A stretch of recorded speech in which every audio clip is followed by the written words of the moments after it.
Alright guys, real quick video today. There's not a ton going on in the market, so there's not really much to talk about, I feel like, but we'll talk about the Litecoin trade from last week, which failed, and then I'm going to explain to you why Litecoin domination may be coming to an end. Obviously, you know me, I've been so damn bullish on Litecoin here, and I've been talking about how I think it's going to continue to outperform Bitcoin and just go crazy, but we've also said that, look, if Litecoin is to break down here, then that's not a good sign for it in the short term.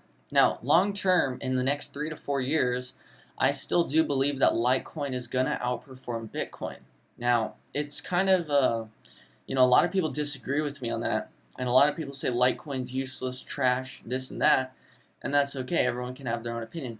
I believe that once we have this regulatory clarity that everyone's talking about and waiting on, aka this is all securities and these are commodities. Well, Litecoin is going to be one of the few that is a commodity, and so basically, let's say there's only 5 cryptos in the world right now, which are digital commodities, and the rest are securities.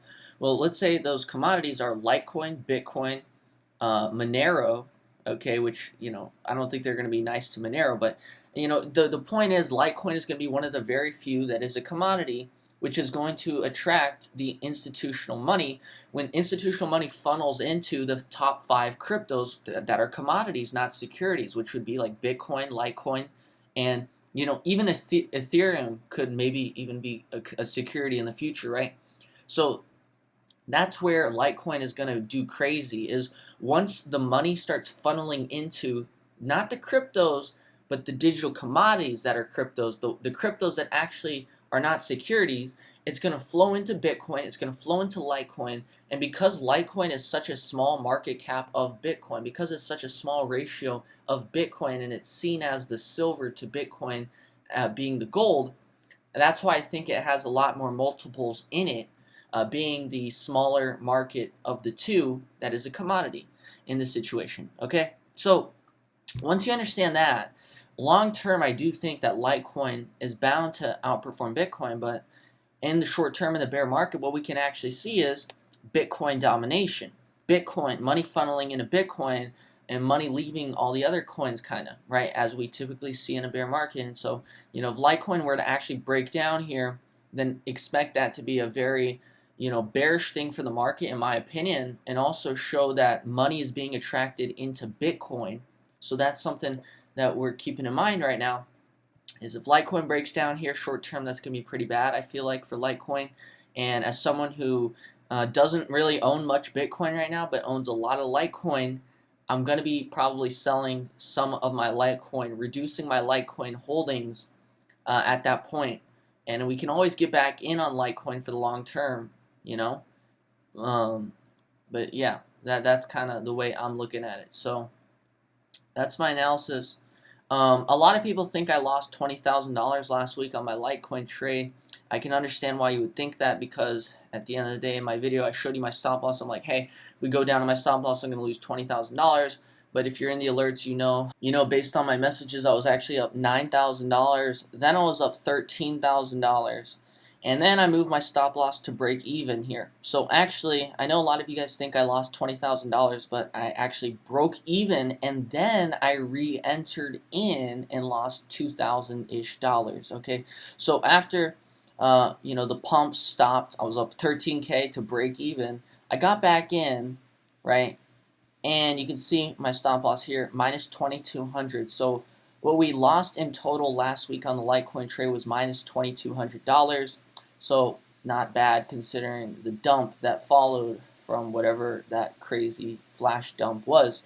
So what I'm looking at for the long term for Litecoin versus Bitcoin is, like I said, short term in the bear market in the next 1 year, right? This is what I see, right? Is Litecoin's going to continue to outperform, or it's going to underperform here actually in the short term. But ultimately, overall, in the next 3 to 5 years, I see the trajectory for Litecoin over Bitcoin being up like this, right? And this is like, look, boom, going into 2025, 2026, I think Litecoin versus Bitcoin can be making its way back up to here, because you have a double bottom with the extreme bullish divergence with the catalyst, which is regulation, and it just makes a lot of sense to me based on the charts. And this is the same exact pattern you saw Dogecoin do over Bitcoin, right? So if you go to Dogecoin over Bitcoin, you'll see very similar pattern. Dogecoin was underperforming Bitcoin for years like this, right? And you have this double bottom, bam, breakout. And so the catalyst here was like Elon Musk and meme and going viral, whereas Litecoin doesn't have like Elon Musk or memes on its side. It has the regulation as its catalyst. So it's the same exact pattern, right here. And that's why I think, once again, Dogecoin did this, right? Dogecoin did this. And so that's why when you're looking at it, it looks a little different. But it's actually the same exact pattern. Downtrending versus Bitcoin for years, double bottom, catalyst, which actually sends you crazy higher.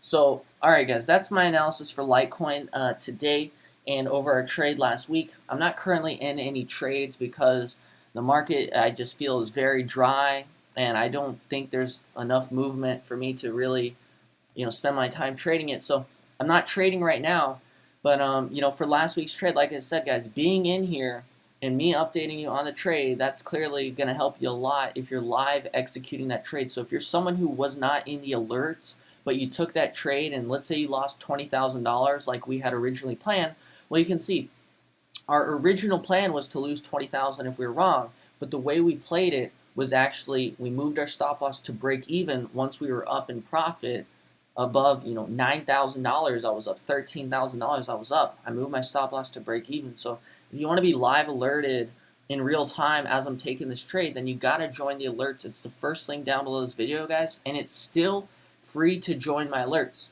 So take advantage of that, guys. Completely free. You don't pay a single penny to get in. But that's going to wrap it up for today's video, guys. I'm sorry that there's just not a ton going on in the market right now. The key is don't force it. Understand that there's going to be times where the market is blasting off, going crazy. And then there's going to be times where the market's not doing much, right? So don't force it in the times where it's not doing much. Play when the market's going crazy. Play when it's easy. Don't play when it's not doing anything, So don't force it. Knowing not to trade, knowing not to play the market is a skill.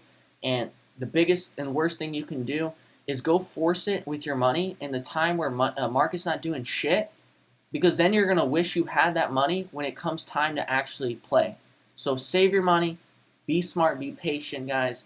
We will get through the slower period in the market, but we just got to sit it out and be smart and selective. Alright, guys, drop a like on this video if you enjoyed the update. Make sure you're subscribed if you're not already.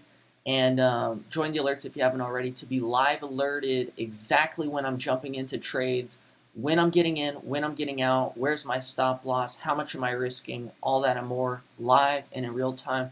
I'll see you guys on the next one. Take care. Bye.